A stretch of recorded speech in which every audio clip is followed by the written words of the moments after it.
When we got married, I moved into my husband's family's house, and that's when my MIL made my life a living hell.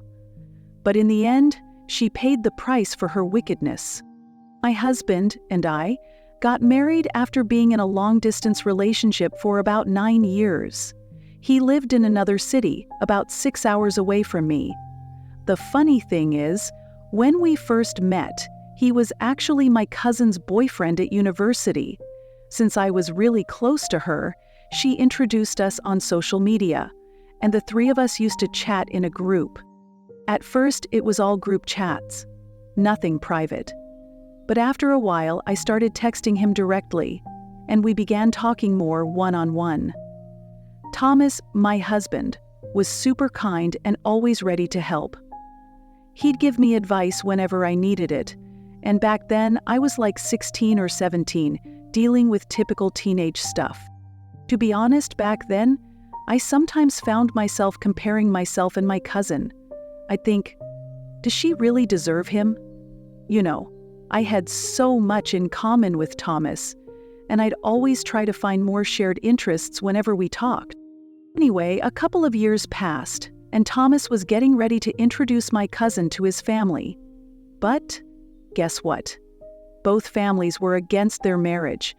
Thomas's family thought she wasn't the right match, and her family didn't approve either. They said she was a year older than him, and besides, Thomas was still young and broke. I should also mention that Thomas's family wasn't in the best financial situation. They lived in this really old house they'd inherited from his grandfather, like it's probably 90 or even 100 years old.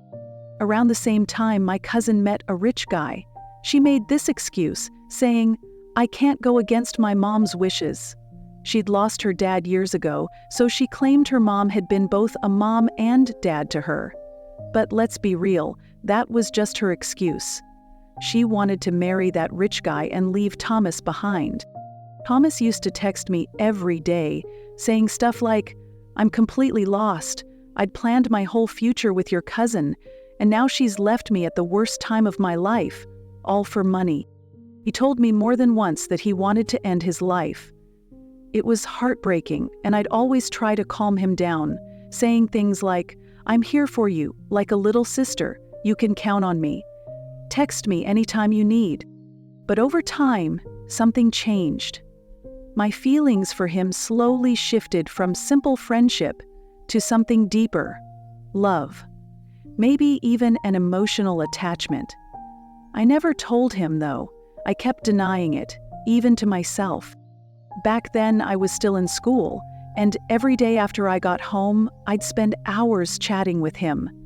Honestly, I'd just lose myself in those conversations, falling deeper and deeper in love with him without even realizing it. I used to write poems, share songs, and drop hints about how I felt, but apparently he didn't notice. After about 6 months, I decided to figure out if he was seeing anyone. Whenever the topic came up, he'd go on about how girls were unfaithful and materialistic. "They don't deserve real love from a guy," he'd say. I'd always try to convince him. "Not everyone's like that. Look at me. I'm a girl and I don't care about money at all." But he'd just reply, "You're like my little sister. I care about you and want to support you." His words felt like a knife cutting through my heart. At night, I'd cry under my blanket, talking to myself and God, wondering why he couldn't see how much I loved him. Then one day while we were talking, he casually mentioned he was in a simple relationship with a classmate of his. I saw the message, left it on read, and didn't reply. That night, I posted a picture of myself with the caption, "Being alone wasn't my destiny. It was my choice." He saw the post, liked it, and texted me, "Are you okay, dear sis?" I replied, "Stop calling me sis." He asked, "Why? Don't you want me to text you anymore?" I told him, "You have such a low IQ. You were hurt once, and you told me you didn't want to start a relationship with anyone again, so how come you're in a romantic relationship now?" He replied, Am I supposed to ask for your permission before starting a relationship? Seriously? I replied, You owe your peace of mind and your fucking good mood to me, don't you? What he sent next made my mind go completely blank. I love you, more than any girl in this world, but I'm scared. I don't know how to plan a future with you. You're her cousin, and I'm worried about how your family will judge or treat you. I felt like I was on cloud 9. I put my phone down and just cried.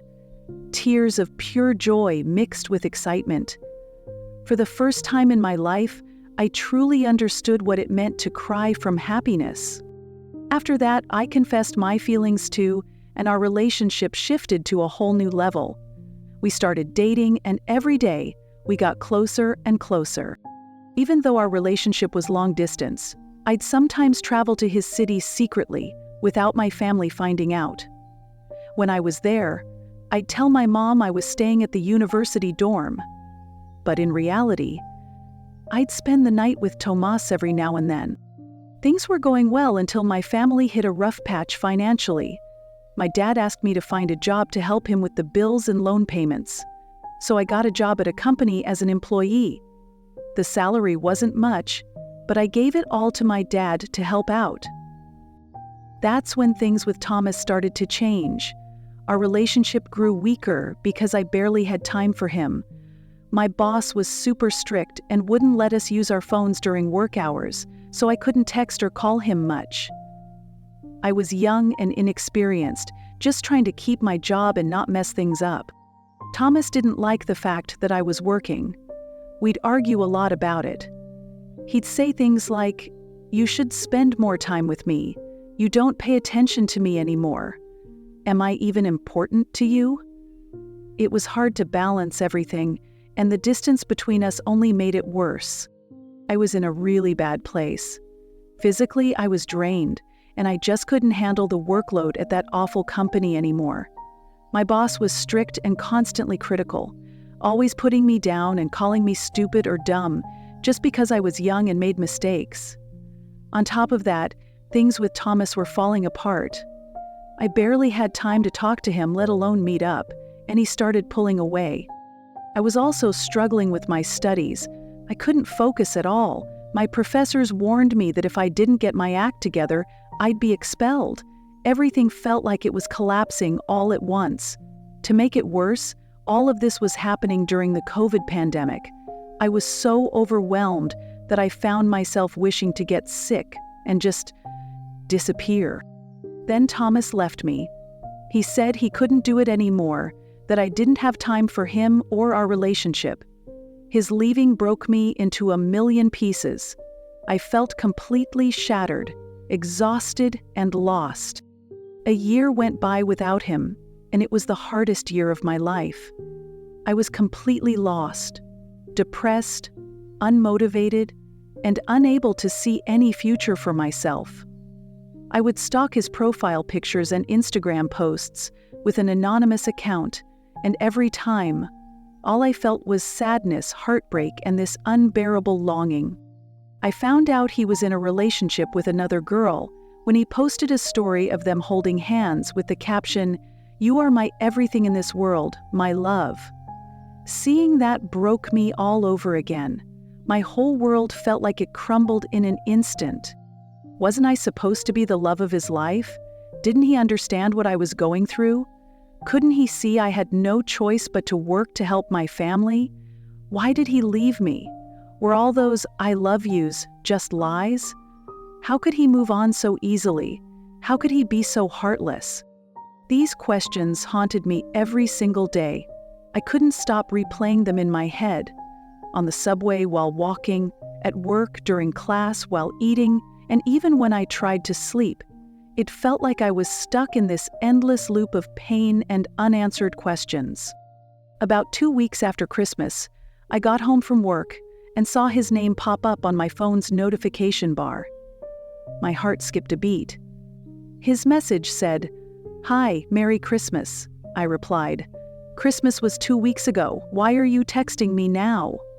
He answered, "I know, I was looking at your profile picture, and I decided to reach out. I miss you." I felt conflicted. Part of me was happy he'd reached out, but another part of me couldn't stop thinking about the past year without him.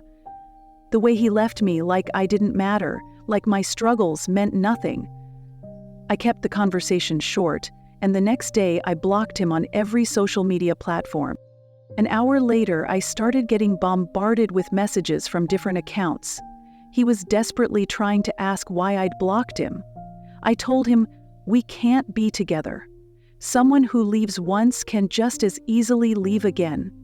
I reminded him of how he'd left me when I needed him the most, how I'd begged him to stay, and how his only excuse was that I didn't have enough time for him. That was all it took for him to let me fall apart. Then he called me. He cried like a child, begging me to forgive him, pleading for a second chance. He swore he'd make everything right.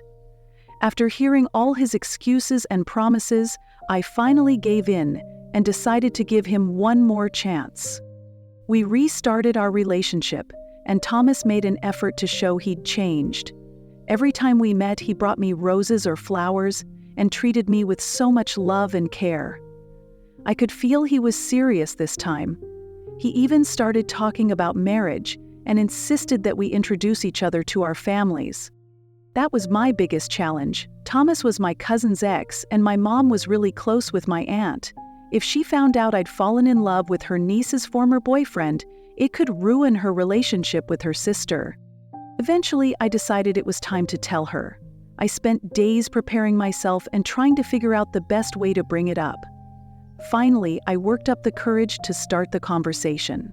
"Pata, Mom, I need to tell you something," I said, trying to sound as calm as possible. "Yes, I'm listening," she replied. "Do you remember when you told me about your high school classmate? The one you loved but couldn't be with because your families didn't approve?" I started, cautiously. Her expression changed to one of surprise and curiosity. "Why are you bringing this up? You already know how that story ends," she said, sounding puzzled. "I know," I said, "but I wanted to remind you because I'm 23 now, and I've fallen in love with someone."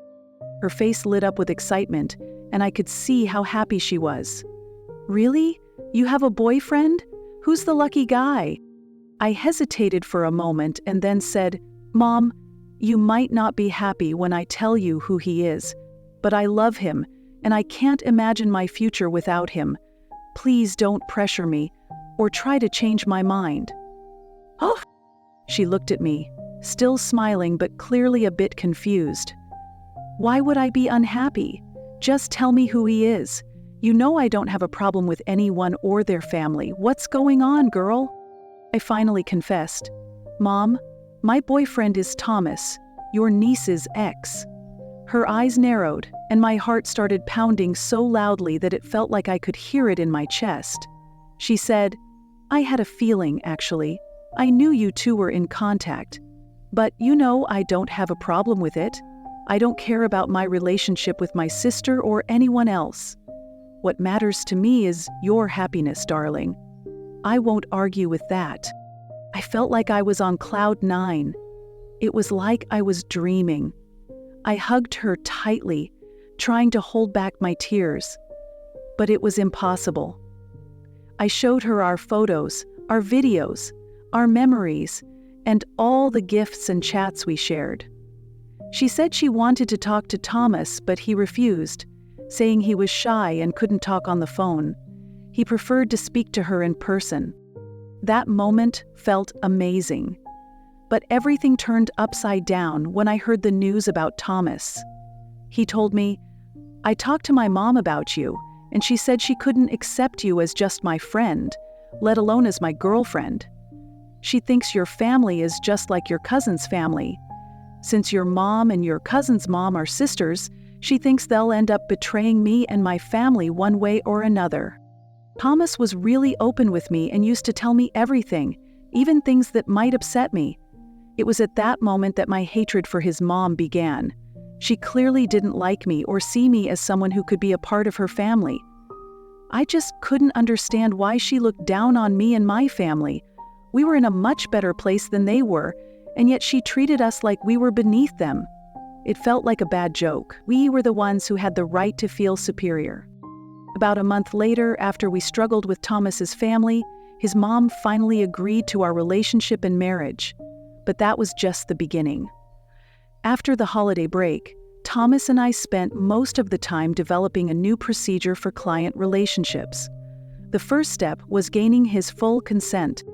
I traveled to their city alone for one of Thomas's friends' weddings, and of course, his mom was there. When I realized she was there, I tried to hide. I didn't want her to think I was one of those careless girls who travels around without her family's permission and stays out overnight like some kind of, well, you know, someone who doesn't respect herself. To be continued.